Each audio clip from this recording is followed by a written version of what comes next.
by far the quickest path to mastering security research and really upskilling and becoming a better security researcher is by learning from other auditors and seeing how they operate, what do they do when they first open a new code base, and how do they look for issues when they're just getting started and going throughout an audit. So of course, that's why I decided to do this series here where we live audit and walk through a hierarchical consensus implementation in Solidity designed by Protocol Labs, which is the team behind Filecoin. And we do so alongside their research engineer, Denis, who has almost 2 decades of experience in cybersecurity and in the blockchain world. And so, of course, in this series, you have all the context that I have as we're going through these contracts and auditing live and finding issues in real time. And today, in this particular episode, we're going to be joined by Alfonso, who is actually the architect of this hierarchical consensus model. And he's going to help us understand the design at a higher level and really dive deeper into the inner workings of this code base and pick out where the implementation might be a little bit off from the specification. But first, before we dive in, of course, my name is Owen, and over a year and a half ago, I founded Guardian Audits, and ever since then, we've uncovered dozens and easily, probably at this point, hundreds of critical and high vulnerabilities across hundreds of different smart contracts. And personally, I've spent easily over 1,000 hours doing this. And my goal with all of these videos that I put out, and especially with this series, is to distill down everything that I've learned and the approach and techniques that I've learned over time that work for me and give them to you so that you can ultimately become a much, much better blockchain engineer, security researcher, whatever you're looking to do in a fraction of the time, avoiding all the things that I had to go through to get here. All right, without further ado, let's dive into this episode.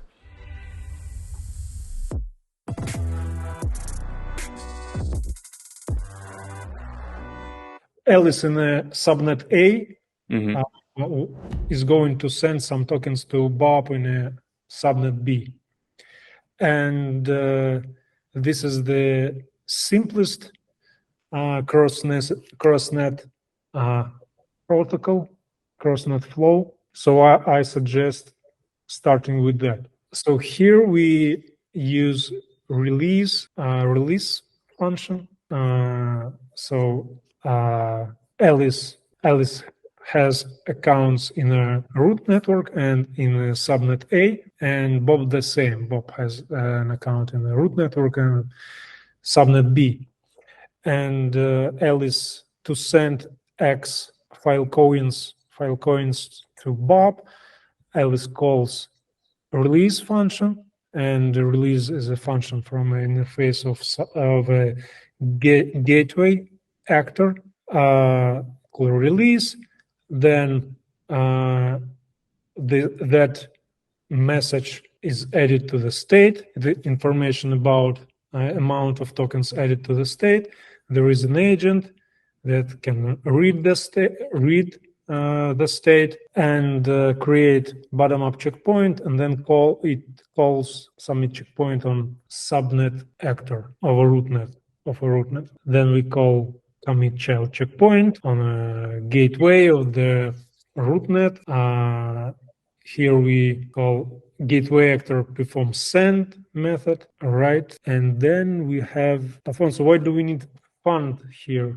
Yeah, so just to give a high-level overview of the basic primitives, because in the end, like the current implementation only considers the basic primitives in order to be able to build more compose those primitives into more complex behaviors. So we have 2 primitives in order to move funds up and down, which is release and fund, and this only sends to your own account in the immediate layer up or an immediate child from where you are. So here, in order to go like from A to B, if they're in the same level, you need to go to the root. So that's why we first do release to fund. Assuming that in the root I don't have any funds to send to B, I need to release so that I send them up, and then I need to do the fund in order to trigger a transaction that is including a bottom-up checkpoint to go down.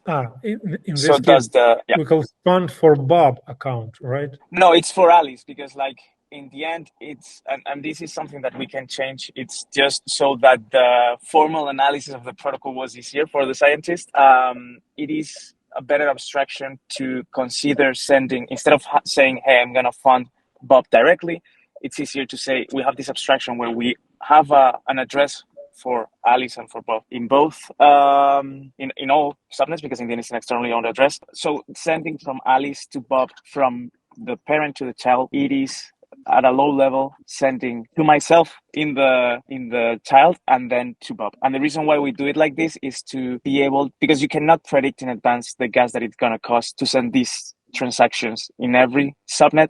So it's a way of being able to not run out of gas halfway when you send it through the root. So that's kind of the reasoning behind this design. And again, like, this can be composed into harder, but it was just a way of making the life of our scientists easier for the formal analysis. Got it. So just to clarify really quickly, when we're starting off here on the left, we're assuming, so Alice already has her tokens on her subnet A, and then she's releasing them up to the rootnet, and then we're doing a top-down to transfer to Bob. Is that what's Correct. basically going on? Yes. Okay. Yes. We're assuming that Alice is the only one with tokens in this example. Great. So in this case, our target methods for analysis are release, fund, commit child check. We have audited, or we have reviewed submit checkpoint already. So commit child check, right? Yes, but I think yeah. we have yet to look at the top-down checkpoint, though, which is slightly different, right? Mm-hmm. To add context on the top-down also,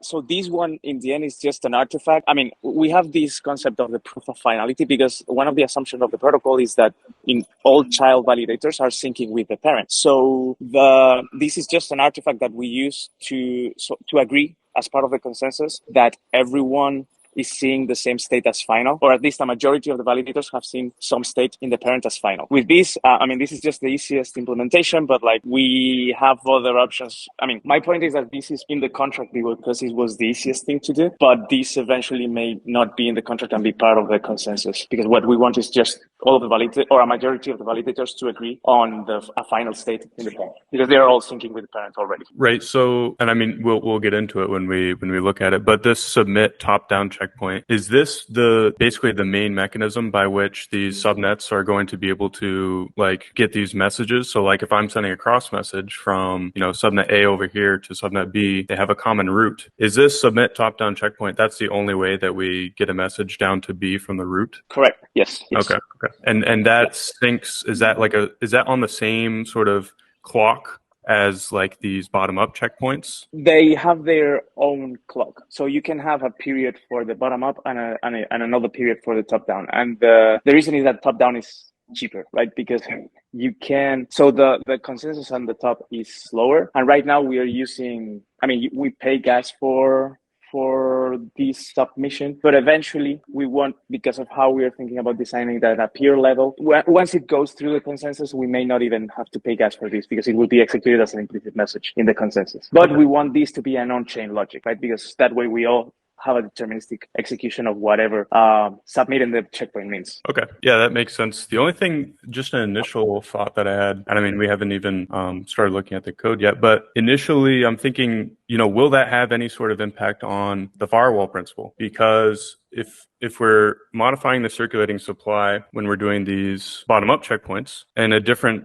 time scale modifying the circulating supply, I'm assuming when we do these top-down checkpoints, is there any interesting like in-between state where we've incremented the circulating supply for a top-down checkpoint, meanwhile we haven't yet decremented it or something like that, something interesting? That's just something that I'll be thinking of when we actually look at the code. Yep, that's a great point. I don't think this is the case because the one that is handling the circulating supply in the end is the gateway of the parent, meaning that it has like the circulating supply is updated. So the only thing that may happen is that the circulating supply in the gateway reflects a higher circulating supply than the one that actually the child has in terms of number of tokens that are currently part of the network, because there may be a fund that hasn't been propagated yet down, but you won't have the case of like this intermediate state because it's the gateway in the parent, the one that handles like atomically this operation. Got it. So that's like that is literally the firewall, right? Yeah. And that's how we implement the firewall.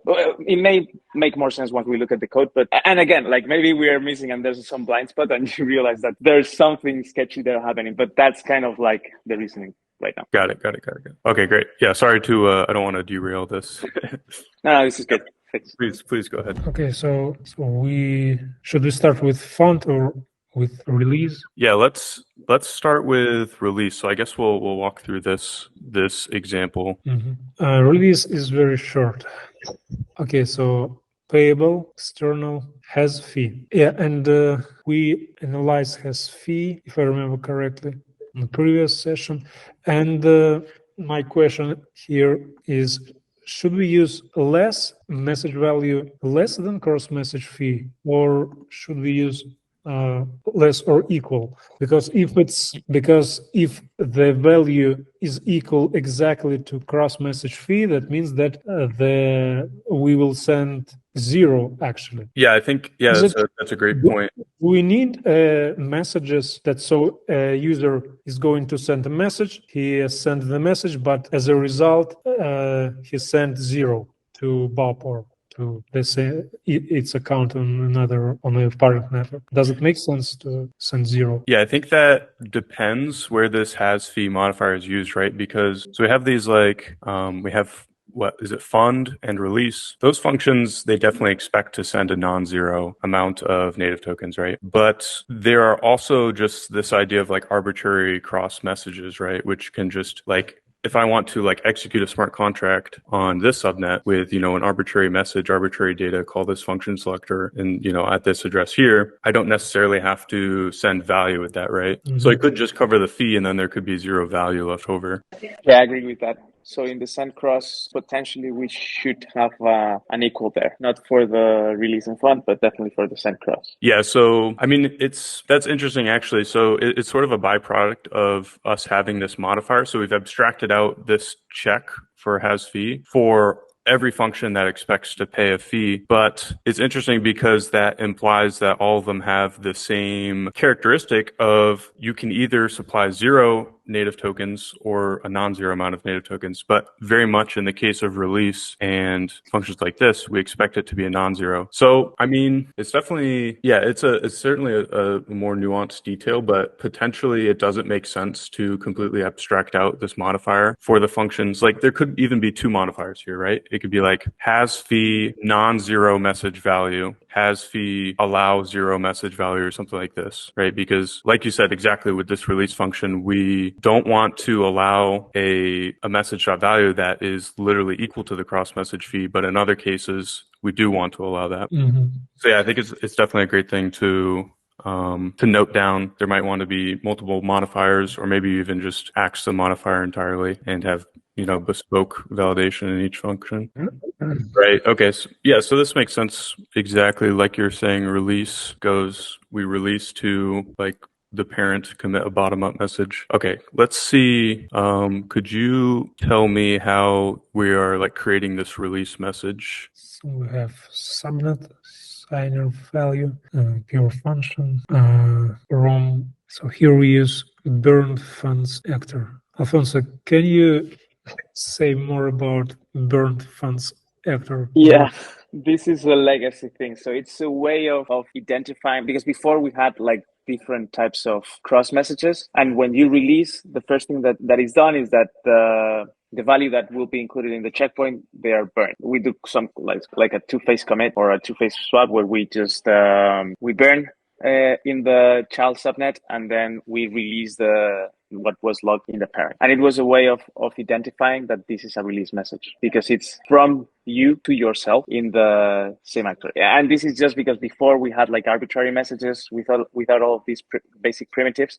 And it was a way of identifying that this is for yourself, for your own account up. So it's just a release primitive, which is the most basic primitive. And it wasn't treated as a general arbitrary message. Right. I mean, we probably can remove that now because now we use two different processing, let's say, flows for fund and release and arbitrary message. But before they went through the same wires, so it was a way of identifying if it was a primitive or an arbitrary message. Mm-hmm. Okay, got it. So presumably there is special logic when we actually like are executing this message in the parent to identify, is this coming from the burnt funds actor, and then treat it differently if that's the case or something like this? It was the case. I don't think that logic is anymore there. It's more of a legacy thing that we probably can change. I think that it would be okay now to just have like from subnet of my balance to subnet to the parent subnet of and my own address. So from my address to my address. Like, I don't think we need this distinction anymore. I would have to look a bit deeper into it, but I don't think it's needed. Yeah, that's right. Because so if I'm releasing and we send this, we go up to the gateway in the parent, I am just releasing funds that already exist in the gateway contract in the parent to my address on that network. Correct. Okay. And nonce is 0. So we will we'll set real nonce some later in another function, right? Yes, the commitment. So when you commit the crossnet message for execution, it is assigned a subsequent nonce for the subnet. Okay, and is that dependent? So this is a bottom-up message. We're going to use a bottom-up nonce or something like this? Yeah. Yes. Yeah. Okay, got it. And this is done because the execution of crossnet messages, it's assumed to be done sequentially for each subnet. So it's the same. I mean, I don't know if that is the case. I guess that is the case also in other blockchains. But like in Filecoin, we assume subsequent execution of nonces. So you cannot execute the next message. So it's kind of a causal ordering of messages, and we keep that also to avoid like running and other kind of sketchy stuff that could be done there when you propagate up or in the execution of the checkpoints by the validate. I remember that when the messages in a checkpoint message are checked, then there is a check that messages must be ordered, and they ordered by nonce. Yeah, they are ordered by nonce. Okay, great. Yeah, I think that's the cross message. That looks good to me. That makes sense. So this is the network name of the gateway, of the current gateway actor, message sender, and message value minus cross message fee. So it cannot be overflowed or something similar because we have a modifier and even the new Solidity version. Yeah, one thing that it's sort of just implicit, right? That we've almost like separated like the has fee modifier with the act of actually taking the fee. So something I would check for is everywhere we do have the has fee modifier, are we actually taking the fee? Are we making sure we're not taking the fee twice in some cases somehow in some, low level internal function or something like that? But that's just something that we'll keep in mind as we keep looking. And then we commit bottom-up message for there. How do we do that? We get a checkpoint, current checkpoint. We set the nonce to a bottom-up nonce that is in the state. Okay, I see. Add fee and add this message into array. Yeah, and increase bottom-up nonce. So the current checkpoint is that, so we have this idea of epochs. The current checkpoint, is that, like, I know we have like windows, right? So the current checkpoint, is that like the beginning of a window or is that like the end of a window? It is the one that we're populating right now. So if we are in, 100 period checkpointing, so we have 100 as the checkpoint period, and we're at epoch 110. This is the checkpoint for 200. So it's the next to come. It's the one that we're currently populating. So the one that has yet to be checkpointed. Yes. Okay. Yeah, that makes sense. Let's see. So yeah, I mean, yet again with the cross message fee, now it's almost scary. And I think the next thing we might want to do is quickly grep the file to see where this internal function is used. But this internal function has an assumption with it. The assumption is that the cross message fee has already been taken out of the message.value somewhere. Like this function specifically doesn't have any knowledge of where that value came from. It just assumes that it was accounted for. So something I think we could do this and just validate really quickly, but if we just like Command F and see everywhere where this internal function is used in this file, we should always have that. So let's see, in commit cross message. So where is this internal commit cross message function called from? So in the stack trace of this function, we need to make sure we're always subtracting that state variable value. Yeah, like wherever that commit cross message function is used as well. In a send cross, and it has fee modifier and propagate also has the modifier. Okay, so propagate is also doing this. Let's see. Okay, so I see in propagate, we're basically assuming that the only reason you would be paying this function is to supply that fee, because it looks like we were calculating the message value minus the fee, and then we're just sending it back to you, which is fine. I personally, I would rather just require that you supplied exactly what the fee was for this, because then of course now we're just adding an extra, what if you're sending to the message.sender and that is a contract that can't accept the native token, or what if I'm sending to the message.sender and they, have some logic and they probably can't re-enter anywhere on the gateway, but it just opens up possibilities. It might be cleaner to and you're also just spending more gas to take extra and then just refund them at the end. So perhaps one small detail is, instead of allowing them to provide anything greater than the fee and then just refunding them, just require that they spend exactly the fee. And I guess this feeds more into the modifier. Have we abstracted too much with the has fee modifier, where there's this propagate function where we expect you to supply exactly the fee. There's the send cross function where we expect you to provide the fee and optionally more ether. And then there's the release function where we expect you to supply the fee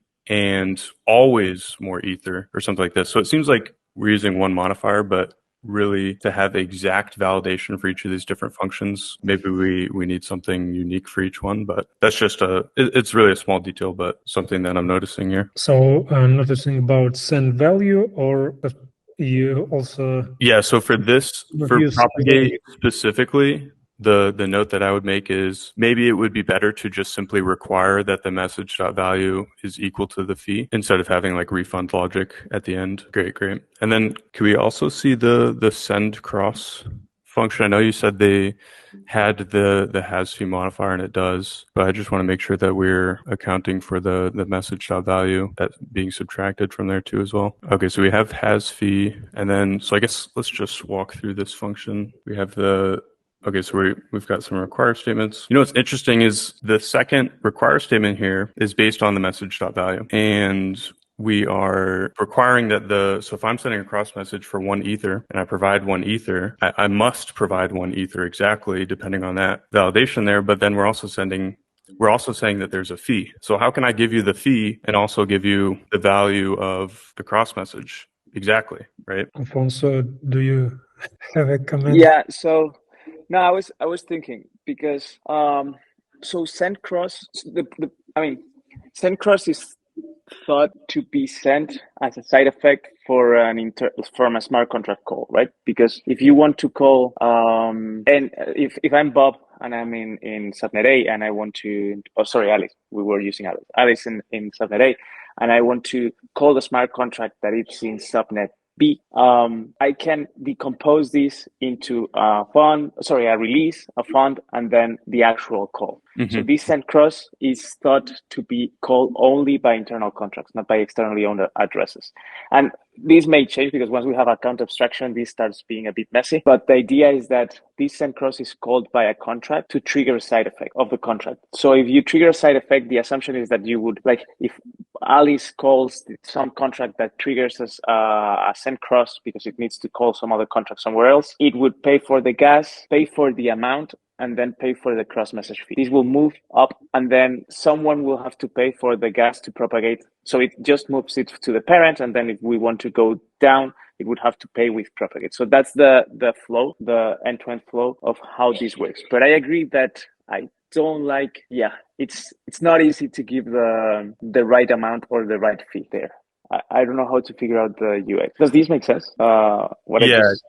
Yeah, absolutely. So in terms of, there's a number of different fees and actors along the way when we're talking about sending a cross message. But when we initially create the cross message, say I want to send this message to this address over here in this subnet, I have to pay an initial checkpoint fee or something like this, right? Yeah, and it's only for moving up. So in this send cross, so the assumption is the following: that imagine that the side effect is that you send 2 Filecoins to Bob, not to Bob, to some other address. or actually, yes, to Bob in the subnet B. So there you only pay for the cross-message fee. And the assumption is that if you don't provide with enough fee for the contract that I'm calling as Alice, the call will be reverted. So because like you cannot trigger the side effect of that function, which is calling the send cross. That's the reasoning why you are able to send the value and still pay for the fee, because the one, like, it's the first call, the one that triggers that, or if there's not enough value, it will be reverted. And then in order to move, and that's why we reduced it into like primitive components at the beginning, is that the propagate is just the gas payment in order to propagate further, so that we don't have a message that runs out of the gas. Because actually in the MVP, it was the actors automatically the ones that triggered the sending in the next checkpoint when it was going somewhere else, that it wasn't the immediate network, but that had problems because you could run out of gas. And then what happens? Like you revert all the way back, but who's paying for the gas of the reversion? So it was a complete mess. And that's why we wanted to start with these primitives, because it's easier to analyze, and also like the UX is worse, definitely, but we thought that we could compose, and I think that we can compose these low level details into more complex behaviors, but at least understanding what is the behavior. Okay, got it. So yeah, I think the crux of what I want to understand is just like if we go into the commit cross message, that internal function that we call on that line right there, yeah. And then we go to, we're talking about commit bottom up, I believe. Right. So here we're incrementing the checkpoint fee by the cross message fee. And you're saying that that increment will be covered from some other actor? So where exactly? Could you point me to the line? Yeah, exactly. Okay. So, yeah, right there. Checkpoint dot fee plus equals this fee. The only, so basically the thing that I'm seeing is we can't have provided that fee in this message.value for this call, for this transaction. The reason we can't have provided that value is because we just required that the cross message value was equal to the message.value. So there's no way we gave that fee on top of it, right? So, but you're saying there's another party that will come in and cover that? Yeah, correct. Okay. Yes. Yeah. That's the thing. Like that's why we go just a single level at a time. Got it. And that's why we have this agent abstraction that is just an off-chain process that listens the state of all of these places and orchestrates at this point. Like we are also working on an on-chain composability, like on top of this, but like we wanted the gateway and the subnet actor to be like well-defined and with primitive interactions, so that we could reason like that, because like it's hard to understand what happens if you run out of gas. What happens is if something reverts halfway. So yeah, that's the assumption, that someone will pay in the next level, but in this level, whomever triggers the transaction pays, and there has to be an external trigger to pay fees at this point. Okay, got it. And then I guess somewhat of a follow-up question is, where does the checkpoint fee end up going to? Does it get dispersed in rewards to the validators? Yes. So this is the incentive model is something that it's not yet implemented, but like when you submit a checkpoint, right now it's just rewarded equally to all of the validators. But the idea is that these fees will be used to incentivize the submission of checkpoints. Okay, got it. And yeah, the only reason I asked that is because, so I remember last time, Denis, we were going over like basically exactly where the firewall principle is implemented, which is in, I forget what the function is called. It's probably the biggest function in this file. But if we scroll around until we see a really big function, then we'll know we're there. Live messages. Yes, right there. I remember it was a for loop where we were summating all of the value. It was for committing a checkpoint in the gateway. Not in voting. Submit vote, maybe. Yeah, I remember it was, and the reason specifically I wanted to look at that again is because it was where the circulating supply logic was, like where I think we were decrementing the circulating supply by the total value of the messages in the checkpoint. Commit child check. Yeah, it's in commit child check. Yeah. Yes. Okay, so right here, because I believe we got the total value and then we added fees onto the total value. Yeah, so this is just, I guess this is the main thing to like look out for or validate, is that since we're adding the checkpoint fee to the total value and then we're taking the total value, we're subtracting that from the circulating supply, we need to, I guess there just has to be some sort of like resolution to make sure that since we're subtracting the checkpoint fee from the total circulating supply of that subnet, and we're not requiring on that subnet that when I send a cross message to the gateway, we're not requiring that I actually back that checkpoint fee with actual like native tokens, we have to make sure that that's like resolved on the subnet. I just wonder, and this will be like, just something to note down. We don't have to go all the way into it, but that's something that I would want to validate to myself, if we were doing like a full audit, maybe even do like, another invariant test or something like this to make sure that if those fees are not backed on that subnet, is that going to be fine for the circulating supply, or are we going to end up like underflowing for some reason? Yeah, that's a great point. So not yesterday, the day before, we Oh, yeah, found exactly. like that. Should I add something new? Or Yeah, so I guess this is really just a continuation of that. I guess maybe just add like specifically the checkpoint fee. And specifically the checkpoint fee, because we now know that it doesn't necessarily have to be backed when we send a cross message, right? Or I should say that it isn't backed by the creator of the cross message, but we do expect an actor to come in and actually provide that fee. But there just has to be some accounting there for the circulating supply. Maybe it doesn't need to be added to this total value. So, Yeah, something like that. Verify that cross checkpoint fees are. Yeah, I guess basically, if I were to just say it as simply as I possibly can, should the checkpoint fees be subtracted from the circulating supply? And add a lot of warning emojis there. So that, folks, I'm sorry, but I will need to drop. This has been really useful. Thank you for this amazing session, and ping me if I can help you asynchronously in any way. Yeah, absolutely. Pleasure. Thank you very much. Yep. See ya. Cheers. All right, cool. So, all right, we have that. Sorry, I totally just took us off track of where we were, but I believe, we were in commit bottom up. Mm-hmm. Yeah, and after that we decided to check that fees are handled correctly. Right? Yeah, exactly.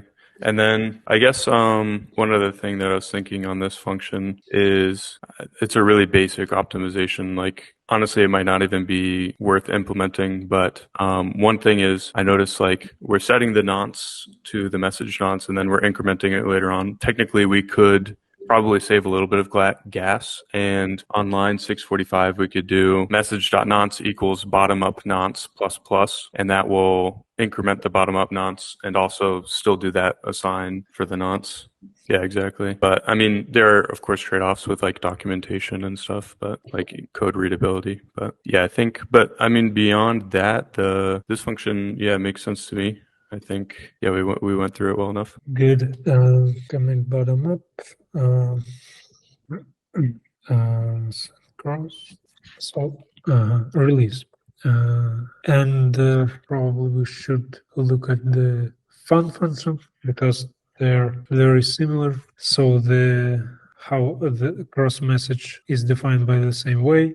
And then we, instead of commit bottom up, we call commit top down. We can remove this command probably. And we distribute rewards. So commit top down. Cross message. So create we get subnet, calculate subnet ID. Oh, is this like okay, so we're doing the to subnet dot down. Does that give us, what does that give us? A subnet underneath it or something like that? Yeah. So we calculate the child subnet. Okay, so the child of the current network. Right. So the network name, interesting. Maybe let's just look at that function really quickly.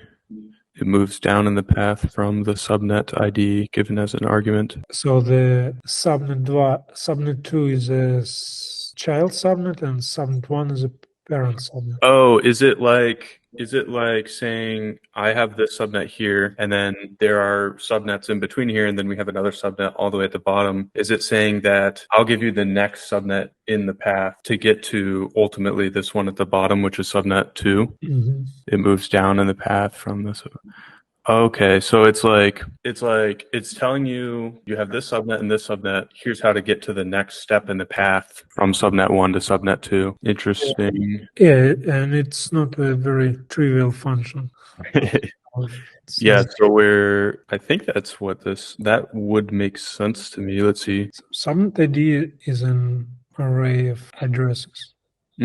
Yeah, that's actually interesting. Yeah, that's interesting that you point that out, because that's actually something to focus on for this, for logic like this, because again, my understanding that subnet ID is, here's the address on the root network of the subnet actor. That's the first item in the list. Here's the address for the subnet actor and this subnet or whatever. This is the second item in the list. And then that will give you, whatever the ID is of whatever subnet you're currently standing on. Is that right? I think so, yeah. Yeah, so there's an interesting case, and it might be fine actually, but so the addresses I can deploy to a same address on, like, let's say on Ethereum, if I have address A and my nonce is 0, then I can use like the create opcode. I can deploy to address C, right? Because the create opcode is based on my address and my nonce, my account nonce. So on Ethereum mainnet, I can deploy to address C. Now I can go over to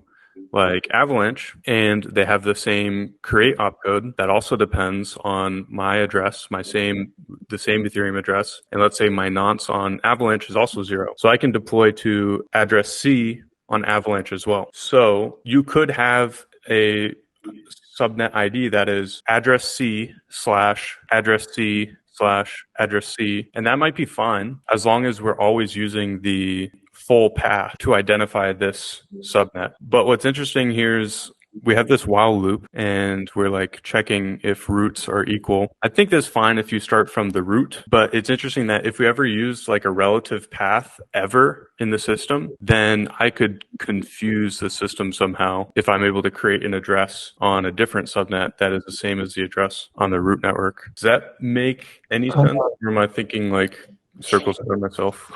Yeah, but when you said Ethereum and Avalanche, you did not mean actual real EVM and Avalanche and their address schemes, right? Yeah, just any, like, okay, so if I just have one EVM compatible network and a different EVM compatible network that's a subnet. I mean, because these addresses are not related to Avalanche or Ethereum. These are addresses within our system. They are, so I mean, in the example of if we have the root network be Ethereum, right, or be Filecoin, I don't know I assume, when Filecoin has, Solidity support, they're going to have a create opcode where I can create from, and I can create to the same address depending on my account nonce and my address. But I mean, okay, so let's assume that the root network is Ethereum, right? And then the subnet is Avalanche. Now we have two networks where on the root network, I can deploy a actor. And if I'm creating a subnet, I deploy the actor, right? And then I have it get registered. I mean,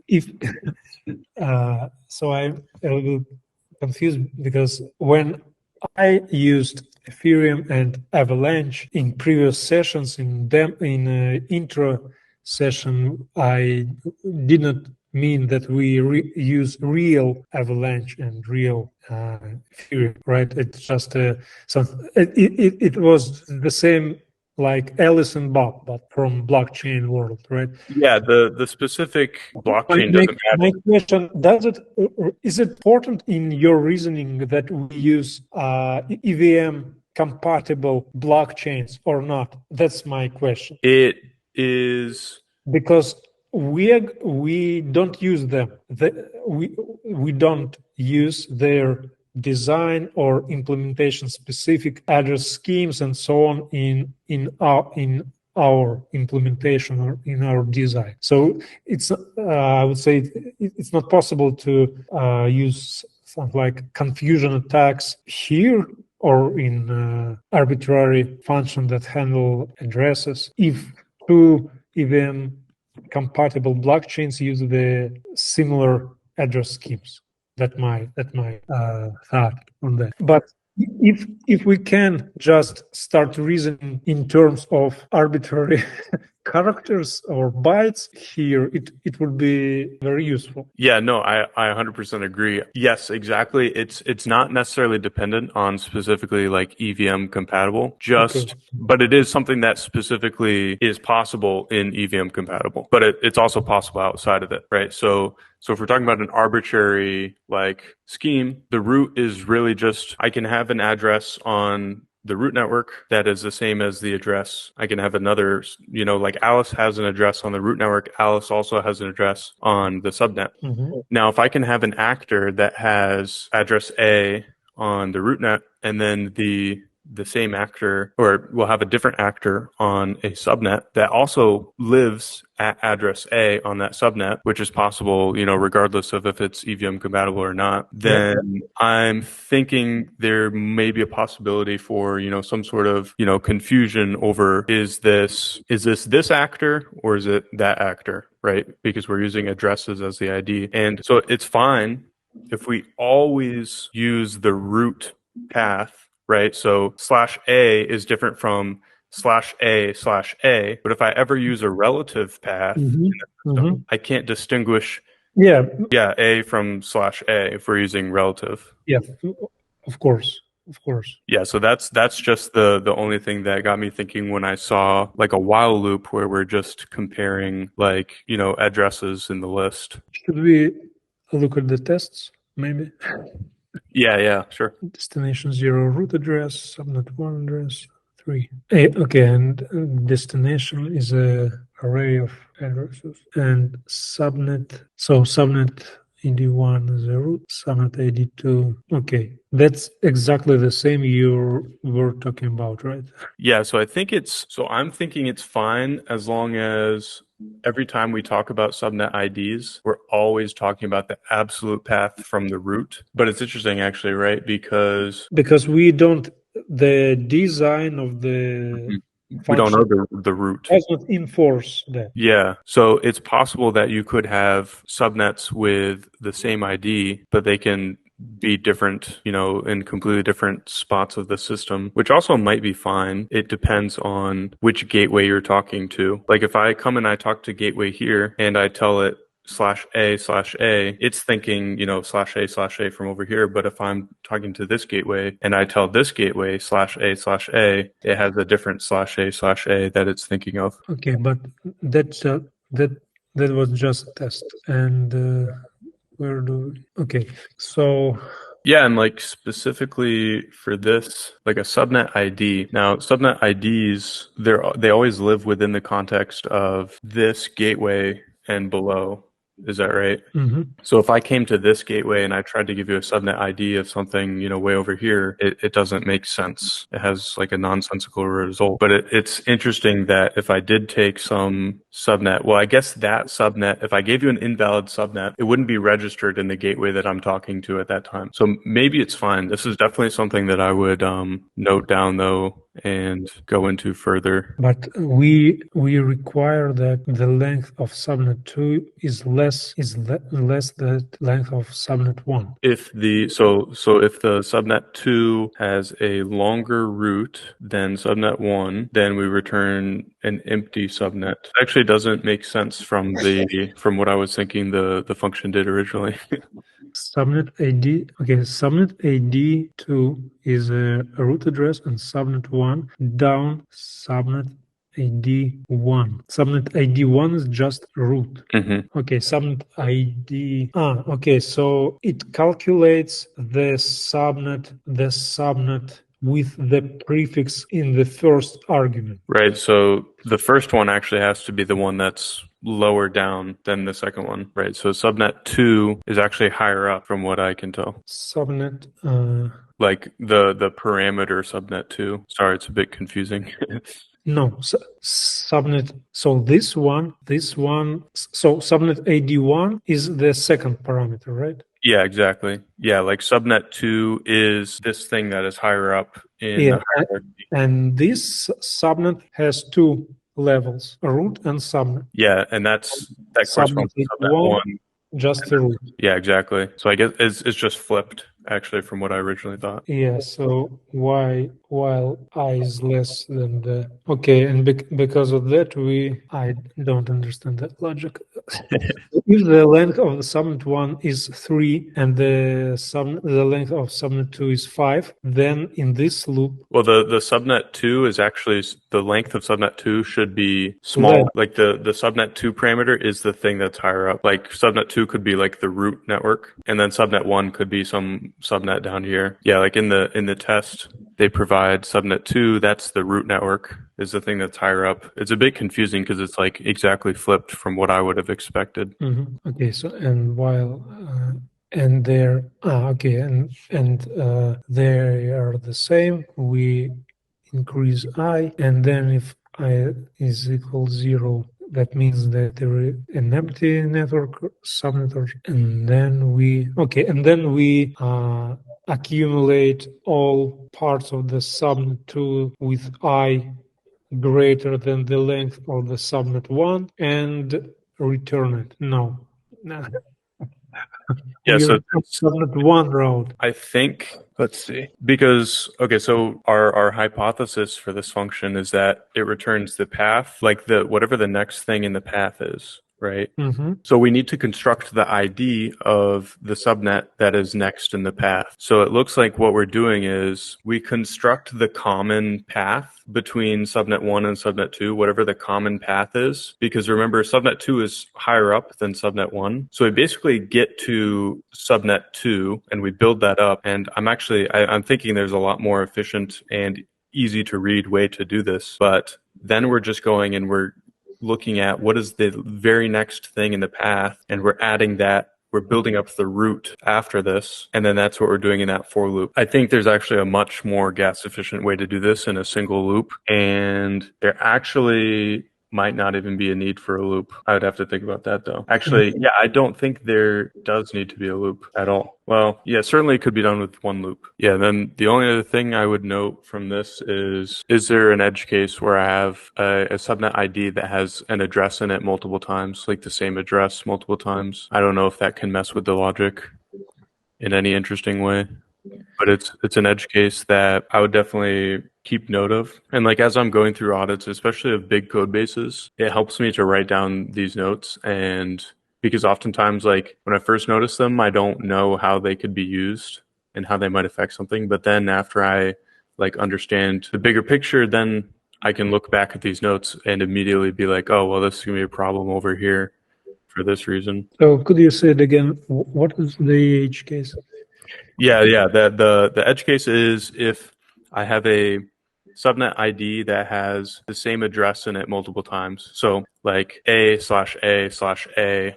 Yeah. And basically just the idea that on subnets, we can have addresses, we can have actors at the same address, which is somewhat interesting.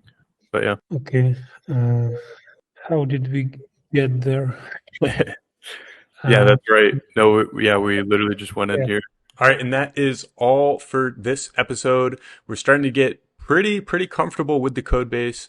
We're starting to dig in a little bit deeper, and at this point, maybe you've even spotted some vulnerabilities that we didn't call out on the call. Maybe go ahead and throw those in the comment section below. Let's see if anything interesting was hidden in this code as we're going through it that maybe we didn't notice. And of course, if you are part of a team that is looking for a smart contract audit or starting to think about a security review and you're launching a cool new DeFi protocol, then I want to hear about your project. In fact, I want to hear about it so much that when you go to guardianaudits.com/quote and you add your protocol information and share your code base, I'll give you some initial security notes, just initial things that I notice ought to get fixed before diving into a smart contract audit. And we'll go over all of these initial findings on a call, and we can discuss what options you have for a security review. And of course, if you happen to know a team that is looking for a smart contract security audit, then go ahead and send them to guardianaudits.com/quote. quote. And of course, if you're interested in learning more about smart contract security and you're interested with connecting